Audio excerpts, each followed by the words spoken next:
ဒီနေ့အတွက်ကကျွန်တော်အင်တာနက်နဲ့ပတ်သက်ပြီးတော့သတင်းတစ်ပုဒ်ပေါ့နော်။ဘာလဲဆိုတော့ကျွန်တော်အားကြပေါ့နော်။ဘာကြောင့်လဲဆိုတော့သူများနိုင်ငံမှာ internet speed ရဘယ်လောက်ရနေပြီလဲဆိုတော့ပေါ့နော်ကျွန်တော်အိန္ဒိယနိုင်ငံဖြစ်တဲ့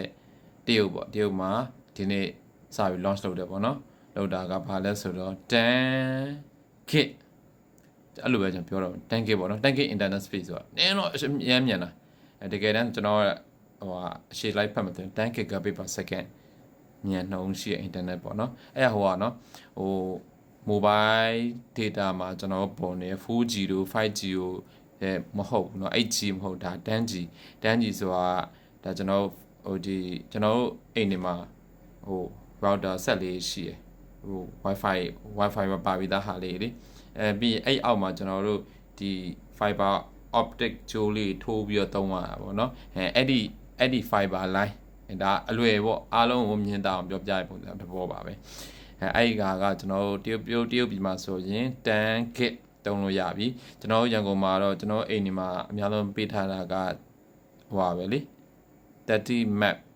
30 meg ဆိုတော့ကျွန်တော်အနည်းဆုံးတုံးလို့ရပါဘောနော်30အများဆုံး100 meg ထိရတယ်100 meg ဆိုကျွန်တော်ရုံးသုံးနေအောင်ဖြစ်နေပြီ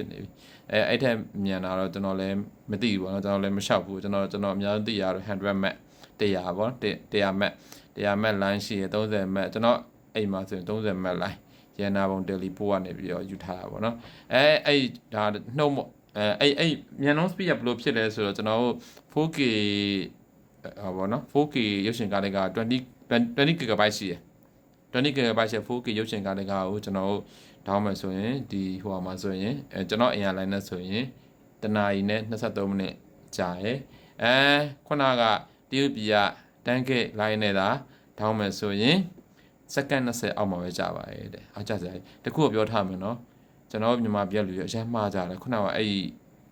tech ပေါ့နော်ဘာခေါ်လဲဒီ page တခုပဲမြန်မာဘာသာပြန်ထားတာအဲ့မှာအောက်မှာငါ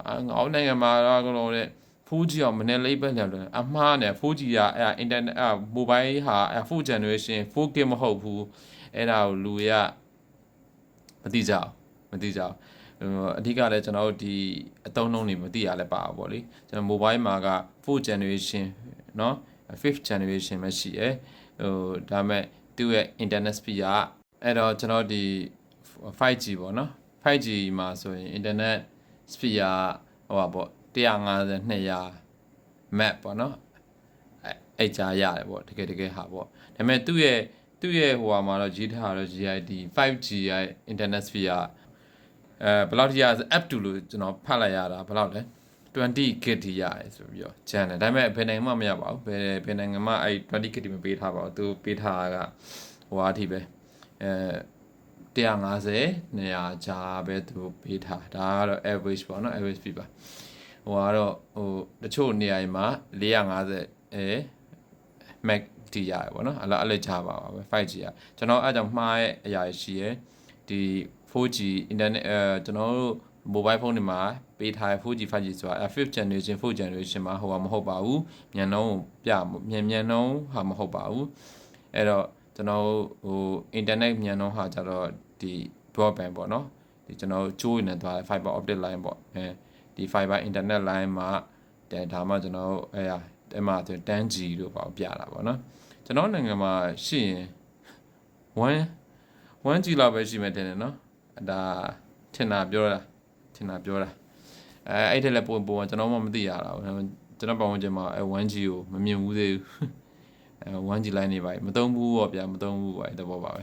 မသုံးဘူးပေါ့မသိဘူးပေါ့ရှိမှာပေါ့နော်ဘယ်မှာတောင်းနေရကျွန်တော်မသိဘူးဒါပေမဲ့ဒီ internet ခေါ်ပေါ့မှားနေရအဲ့ရောက်မှာဗျာ comment တွေဖတ်ကြည့်စိတ်တောင်ပြတ်တယ်ငါတို့နိုင်ငံမှာတဲ့ 4G အောင်နိုင်နဲ့ 10G ဆိုရင်ဝေလာဝေးပါ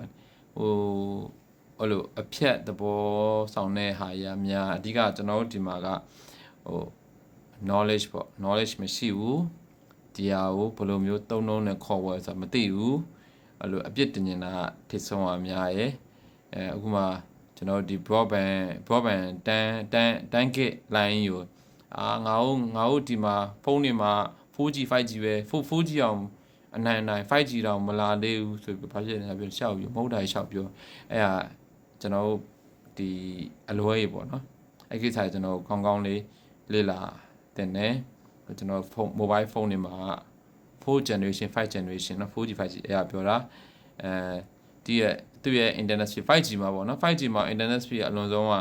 200 Mbps ပေါ့နော်200 Mbps အဲ့ဒါမရပါဘူးဗျာ200 Mbps ကဘယ်လို့မှမရဘူးကိုတော့ကျွန်တော်တို့ internet speed နဲ့ဆန်းကြည့်လိုက်ဘယ်လောက်အများဆုံးရလဲဆိုတာတွေ့လိမ့်မယ်ပေါ့နော်ကျွန်တော်တို့ဒီက internet line နေအဲ့တော့ကိုအရင်ဆုံးလေးလာဖို့တင်တယ်ပေါ့နော်အဲ့လိုဝေဖန်ပါအိတ်ထက်ဝေဖန်တာလွယ်တယ်လေးလာပြီးတော့ကိုဝေဖန်ပြီးမှဒါကြီးကမှားနေရှက်စရာကြီးချိုးကြောက်လဲဒါကိုမရှက်ဘူးအဲ့လိုကိုဝေဖန်တာမှန်တယ်ဆိုပြီးတော့အတီးနဲ့ရှောက်ပြောနေကိစ္စရှိတယ်โอเคဆိုတော့ပါကျေးဇူးတင်ပါတယ်